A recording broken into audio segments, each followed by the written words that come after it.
신약성경 에베소서 5장은 우리에게 놀라운 비밀을 알려주고 있습니다. 구약시대에 몰랐던 하나님의 비밀이 공개되는 그러한 내용을 담고 있습니다. 하나님의 큰 비밀. 영어로 말씀드리면 메가 미스테리라고 그러죠. 미스터리. 하나님의 큰 비밀이 공개되는데 그것은 그리스도와 교회의 결혼에 관한 말씀입니다. 감춰졌던 비밀입니다.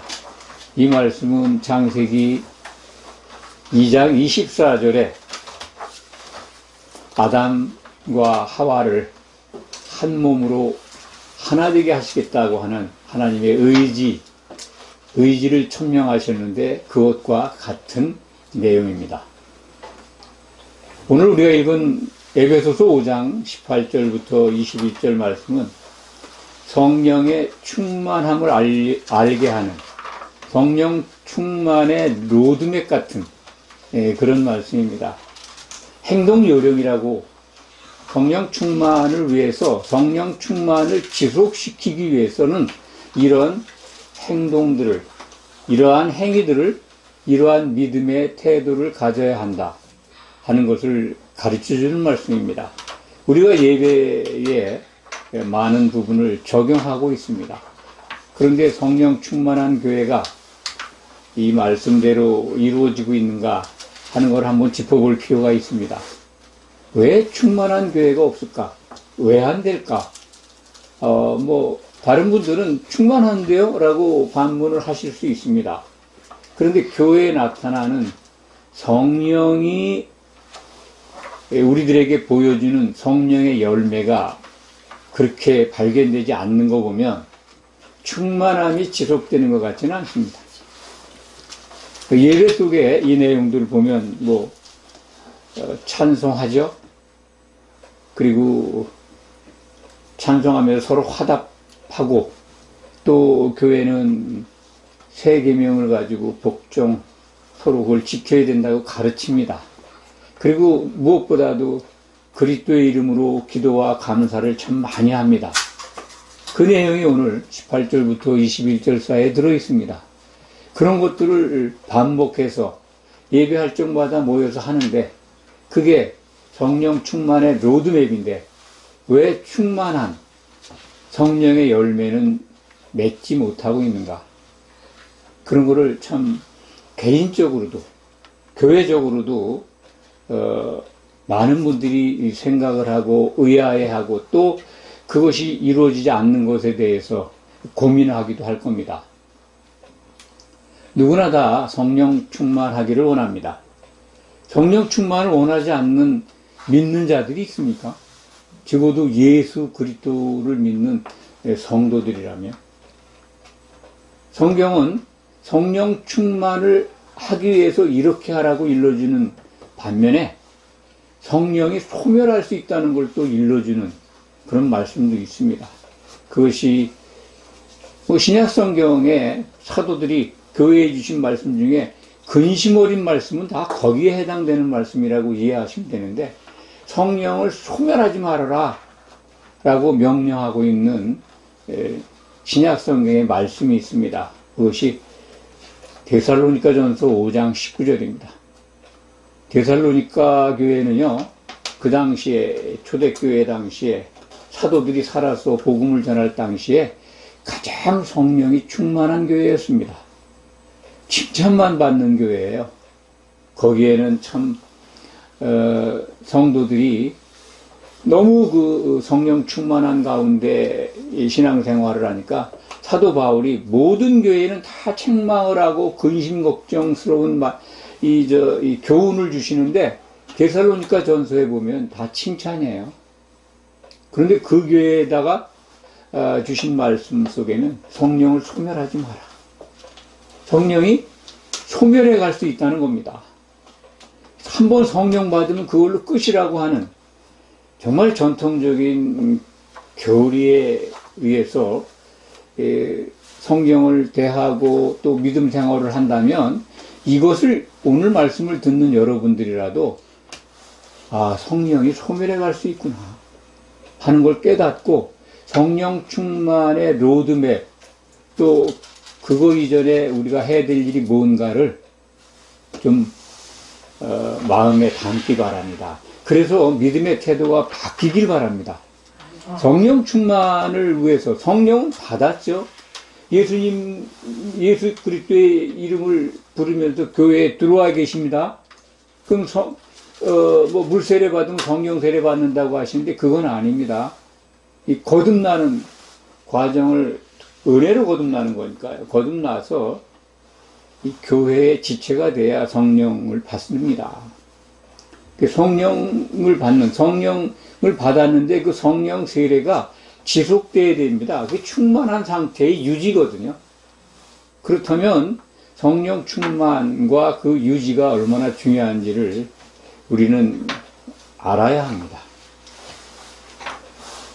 예수님께서 그 공생의 기간 동안에 아무든지 나를 따라오려거든 자기를 부인하고 나를 따라와라. 또 다른 데서는 자기 십자가를 안 지고 나를 따라오는 자는 내게 합당치 않다. 우리말 번역은 안 지고 따라오면 이렇게 되어 있습니다. 자기 십자가를 안 지고 예수님 따를 수 있을까요? 못 따르죠. 근데 지고 안 따를 수도 있다? 그건 말이 안 되죠. 그렇기 때문에 우리말 번역은 좀 바뀌어줘야 돼요. 자기 십자가를 안 지고 나를 따르는 자. 안 졌는데 예수를 부르면서 따라와요. 합당치 않다는 거예요. 그러니까 자기 십자가를 지는 게 뭔가를 우리가 알아야죠, 먼저. 그래야 성령 충만이 유지되는 거예요. 그래야 성령 세례 속에서 신앙생활을 할 수 있습니다. 자기 십자가가 뭐냐면 자기를 미워하는 거예요. 그게 이제 마태복음 16장 24절, 25절에 있고요. 누가복음 9장 23절, 24절에 있습니다. 자기를 미워하는, 자기 목숨을 미워한다라고 기록되어 있습니다. 자기 목숨, 자아죠. 자기 혼, 자기 생각 덩어리를 미워하라는 거예요. 그걸 미워하는 자기 십자가를 지고 예수님을 따르라는 거예요. 그렇다면 그 자아 부인, 자기 부인이라고 하는데 그거의 핵심이 뭘까요? 너무 포괄적으로 생각하지 마십시오. 내가 맨날 생각하는 모든 것들 생각 덩어리니까 그거를 다 부인하라는 건가? 그럼 숨도 쉬지 말라는 건가? 이런 게 아니에요. 그게 아니고 자기 부인은요. 아담이 최초로 범죄한 게 뭡니까? 선악을 알게 하는 나무의 열매 먹은 거잖아요. 이 선악을 우리들 각자의 소견대로 판단하는 겁니다. 그거 버리라는 거예요. 그게 자기 부인의 핵심입니다. 이미 다 선악의 분별은 우리가 다 예수 믿으니까 다 압니다. 항상 부인하고 삽니다. 그렇게 말씀하실 분들도 있을 겁니다. 과연 그럴까요? 자기 성질에 안 맞으면 벌써 악이 튀어나와요. 생각 속에서. 자기가 생각했던 거 다른 말을 하거나 나와 반대되면 화를 내요. 내 기분에 안 맞는 일이 일어나면 그냥 뿔을 내죠. 누구한테 내요? 자기 자신한테 내는 것도 죄입니다. 근데 되게 다 주변에 있는 사람들한테 내죠. 예. 자기에게 좋은 거 만나면 화 안 내죠. 박수치고 좋아하지 않습니까? 자기가 즐겼던, 좋아했던 것, 그런 거 만나면 선은요, 하나님 뿐입니다. 예수님이 그렇게 증거하셨잖아요. 선한 분은 하나님 한 분이다. 인자로 오셨을 때 예수님이 어떤 유대인이 질문할 때 선한 선생이요 했을 때 그걸 지적하잖아요. 내가 지금 사람으로, 인자로, 사람의 아들로 지금 있는데 나보고, 하나님이 아닌 나보고 선한 선생이요라고 하느냐. 하나님만이 선하시다는 거죠. 예수님은 이제 하나님으로 복귀하셨으니까 선한 자리에 계십니다. 바로 그겁니다. 선은 하나님뿐입니다. 그렇다면 우리가 선과 악의 기준을 다 버린다 그러면 예수님과 생각이 같아지는 거예요. 하나님 한 분이 선하신 분이에요. 예수님의 생각이잖아요. 그분 생각과 같아지는 겁니다. 예수님의 생각과 같아지는 거예요. 그 외에는 다 버리는 거죠. 그게 자기 부인입니다. 하나님의 생각, 예수님의 생각과 다른 거 다 버리는 거 자기 부인이에요. 그러면 그 선하신 하나님, 내가 선하다고 생각하는 걸 다 버리는 겁니다. 설타 옳다 하더라도. 그래서 자기를 의롭다 하는 게 가장 악하다고 성경은 가르칩니다. 그것이 전제돼야 이제 거듭나죠. 하나님의 은혜로 거듭이 나고 성령 충만의 길로 갈 수 있는데, 성령 충만, 성령 세례 상태가 지속되려면 뭐를 해야 될까요? 오늘 말씀을 보시면 잘 돼 있지 않습니까? 술 취하지 말라. 뭐 첫 번째 말씀이, 사실 술이라는 단어는 없습니다. 이 부분에. 뭐 마신다는 게 이제 영어적으로나 서양 사람들은 마신다 그러면 음료도 들어가야 되는데, 되게 포도주를 음료로도 마셨고 또 술로도 마셨기 때문에 우리가 생각하는 문화하고는 좀 다릅니다. 그래서 이 와인을 마신 건데, 취하지 말라는 거, 그런 것들에 중독되지 말라, 거기에 빠지지 말라, 그런 뜻인데, 여기 성경은요, 이 포도주 와인을 진노의 포도주라고 우리에게 일러줍니다. 요한계시록 가면 하나님의 진노의 잔, 포도주를, 신약 성경이나 구약 성경에서 포도주는 참 좋은 거예요. 사람들을 편안하게 하고 또 즐겁게도 하고. 하지만 계시록에 가면은 하나님의 진노의 포도주라고, 진노의 잔이에요. 음행한 교회가 이 잔을 마시게 됩니다. 결과는 그들이 깊은 불 섞인 바다에 던져집니다. 그게 그리스도의 심판입니다. 이 말씀이 그것과 연계해서 와인에 취하지 마라. 이게 뭘까요? 포도주 마시지 말라, 그 뜻이 아니에요. 세상의 즐거움에 취하지 마라. 세상이 주는 즐거움, 그건 뭐 선한 것일 수 있을 수도 있습니다만 거의 다 악한 거죠. 하나님께 대적하는 자가 주는 겁니다. 마귀가 주는 즐거움인데 그거 빠져 있거든요. 왜? 자기는 그게 좋아. 그건 내가 지금까지 선으로 붙들고 왔는데 그게 뭐가 잘못된 거야? 예. 악인지도 모르고 우기는 거죠. 자기 부인이 된 겁니까? 안 된 거잖아요. 자기 부인 안 되고 자기 십자가를 안 지고 예수를 따르는 그러한 성도들이 얼마나 많을까. 그래서 교회에 성령이 충만하지 않은 겁니다. 정말 이렇게 성령 세례를 받은 분들이 다 모여서 예배드리고 오늘 기록된 말씀처럼 시와 뭐 찬송과 그리고 노래로 서로 화답하고 그런다면 성령이 충만하겠죠. 그 유지가 되겠죠. 자기 부인하지 않은 자들이 예수를 따라다닌다고 모여가지고 예배 형식에 빠져서 그걸 만족한다면 그게 어떻게 되겠습니까? 데살로니가 전서 5장 19절에 기록된 대로 성령이 소멸해 갈 겁니다.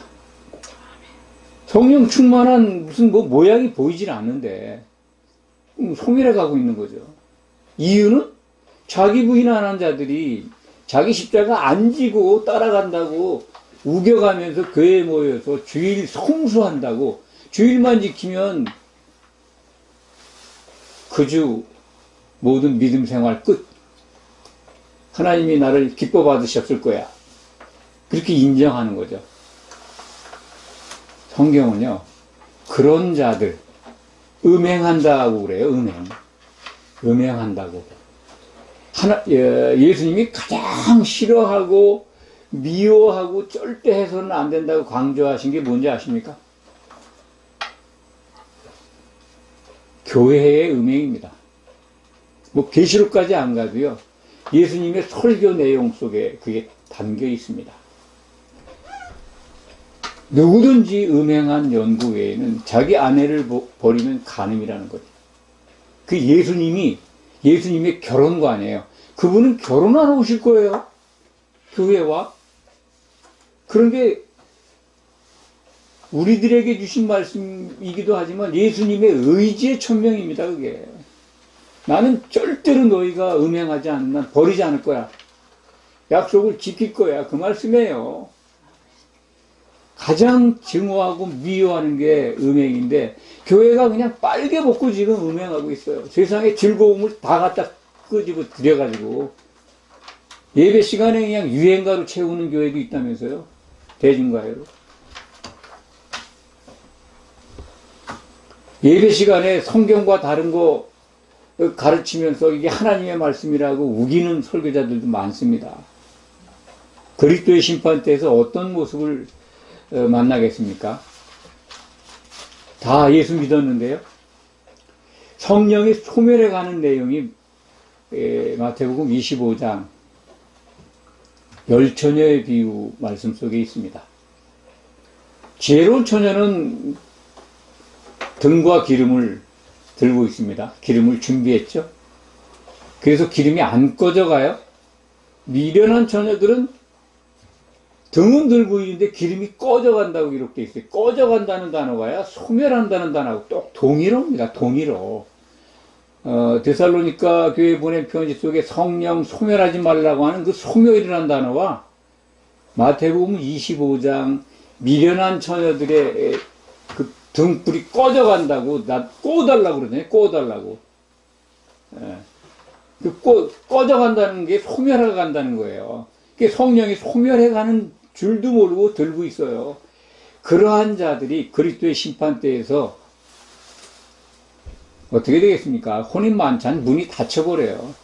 그때는 예수님이 심판에 관한 모습을 이렇게 먼 발치에서 보여주신 거지만 정말 선명하게 보여주는 것은 그리스도의 심판대예요. 그냥 딱 갈라가지고 불 섞인 유리바다에 그냥 추방시킵니다. 그리스도의 심판대를 믿는 자들은 안 받는다고 상관없는 거라고 가르치는 그런 강단도 많습니다. 그런 설교자들 너무 많습니다. 그거 절대 속지 마세요.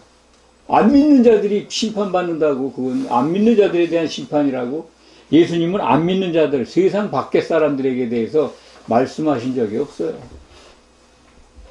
사도들도 마찬가지예요. 세상 밖 사람들은 상관하지 않아요. 그 기록이 있지 않습니까? 바울 편지에. 그 명심하시기 바랍니다. 오늘 에베소서 5장 18절부터 21절 사이에 기록된 말씀을 좀 더 보충적으로 설명을 해드리겠습니다. 보시면 공통된 언어를 찾을 수 있을 겁니다. 주께 찬송하고 주께 감사하고 또는 서로 화답하고 서로 복종하고 이러한 것들. 그게 뭘까요? 교회를 이루지 않으면 이루어지지 않는 것들이에요. 예수의 이름으로 모이지 않으면 이게 일어날 수가 없어요. 예수의 이름으로 모이는 게 이게 성령 충만의 길입니다. 자기 부인한 자들이 예수의 이름으로 모여야 돼요. 영적으로 모일 수도 있습니다만 가장 좋은 방법은 오늘같이 이렇게 주일 예배나 이런 걸 통해서 모이는 겁니다. 모이지 않으면요 화답할 수가 없어요. 서로 복종할 수가 없어요. 그리스도의 이름으로 함께 기도할 수가 없어요. 그리고 그리스도의 이름으로 아버지께 항상 감사하는 마음을 배울 수가 없어요. 오늘 말씀이 핵심이 다 그겁니다. 서로 화답하고 서로 복종하고 모여서 함께 찬송하고 함께 그리스도의 이름으로 아버지께 감사하는 것. 예배에 다 있는 겁니다. 이런 것들을 통해서 성령 충만이 유지되는 겁니다. 성령 충만의 길을 가지 않으면 성령이 소멸해 갑니다. 성령 충만의 로드맵, 이 정도 말씀드리면 아실 겁니다. 그렇다면 두세 사람이 내 이름으로 모인 곳이라고, 그곳에 내가 함께 있겠다고 하신 말씀, 마태복음 18장 20절입니다. 매우 중요한 말씀입니다. 아니, 뭐 좀 한 몇백 명 또는 뭐 몇십 명이라도 가시지, 이렇게 두세 사람이라고 말씀하셨는지, 참, 이렇게 적은 인원을 말씀하셨는지, 그만큼 예수님의 이름으로 함께 모이기가 어렵다는 거예요. 예수의 이름이 뭘까요? 예수의 이름이 바로, 예수님의 이름이 성령의 이름이에요. 예수의 이름이라고 하는 것은 예수님의 생각을 같이, 바로 자기 부인한 사람들, 하나님의 선만을 쫓는 믿는 자들, 자기 십자가를 진 성도들이 모이는 거예요. 그래서 자기 부인된 성도들이 모여서 하나님이 기뻐하시는 영과 진리로 예배 드릴 때, 그 가운데 예수님이 오신다는 건데, 예수님이 셋째 하늘에 앉아 계신데 어떻게 오세요? 하나님으로 복귀하셨는데, 바로 예수의 이름으로 이 땅에 와 계신, 교회에 보내신 성령께서 함께 하신다는 겁니다. 성령이 우리 가운데 있으면 뭐 답이 나온 거 아닙니까? 우리가 성령에 잠기고 성령 충만한 상태로 신앙생활 할 수 있는 거 아니에요? 얼마나 참 답이 간단해요. 하나님을 알고 하나님을 믿는다면, 예수를 바라본다면 이 가르침은 놓칠 수가 없어요. 딴 것도 열심히 하지 마시기 바랍니다. 얼마나 복받는 복음을 우리에게 주셨는데, 그냥 사람이 만든 전통이나 교훈에 빠져가지고, 교리에 빠져가지고 성령 소멸의 길을 갑니까? 여담 하나 하겠습니다. 제 친구 목사님 외손주가 뭐 내일 모레 3학년 올라간답니다. 초등학교. 근데 그 친구가 얼마나 놀라운 말을 했는지 저한테 참 소개를 하더라고요. 아, 외할아버지가 목사님이라 내가 하나님을 알게 됐다. 하나님을 안 게 얼마나 다행인지 모른다. 하마터면 하나님을 모르고 살아갈 뻔했다. 그렇게 말하더랍니다. 귀가 열린 거예요. 어린아이가. 그렇게 이 외할아버지 말씀을 잘 듣는데요. 초등학교 3학년 올라가는 애입니다. 여기 깜짝 놀랐어요. 아, 하나님의 복음은 이렇게 깨어있는 자들에게, 귀가 열린 자들에게 들려지는구나. 그 믿음이 정말 회방받지 않고 하나님께 사랑받으면서 성장해 갔으면 좋겠다, 그런 생각을 합니다. 여기에 모인 성도 여러분, 성령 소멸의 길을 갈 겁니까? 성령 충만의 길을 갈 겁니까? 성령 충만해야 믿음의 결국을 봅니다. 혼의 구원을, 우리가 한 혼으로 하나가 돼서 예수님이 결혼하러 오실 때 한 신부로 준비됩니다. 우리는 그의 몸이에요. 그 몸의 지체들이에요. 살과 뼈와 피로 부름을 받은 거예요. 예수님의 피로 사셨어요. 각자가 예수님 신부를 맞이한다는 생각 버리고, 그래서 서로 사랑하라고 하신 새 계명을 가지고 이렇게 모여서 서로 복종하시기 바랍니다. 피차 복종하라고 한 게 뭐예요? 서로 새 계명 안에서 복종해라. 새 계명, 아가페 사랑을 주고받으라는 겁니다. 아가페 사랑 우리에게 없어요. 그걸 어떻게 사랑합니까? 안 되는 거? 성령 안에 있어야 서로 반사하는 거예요. 우리 실력으로 성도 서로 사랑 못합니다. 그거 아셔야 돼요. 성령 충만한 가운데 있어야 피차 복종하라는 명령을 이룰 수가 있습니다. 아멘. 기도하겠습니다. 아버지 하나님 감사합니다. 성령 충만의 길을 알려주셔서 감사합니다. 아멘. 무엇보다도 모인 성도들이 예수를 믿는 모든 하나님께서 부르신 귀한 자녀들이 자기를 부인하고 예수님을 따르는 성령 충만의 길에 들어서기를 간절히 소망합니다. 또한 오늘 일러주신 말씀대로 모이기를 힘쓰고 예수의 이름으로 자기를 부인한 성도들이 서로 화답하며 서로 복종하는 하나님 속에만 있는 아가페 사랑으로 신앙생활하기를 간절히 소망합니다. 참으로 감사합니다. 예수님의 이름으로 기도하옵나이다. 아멘. 아멘.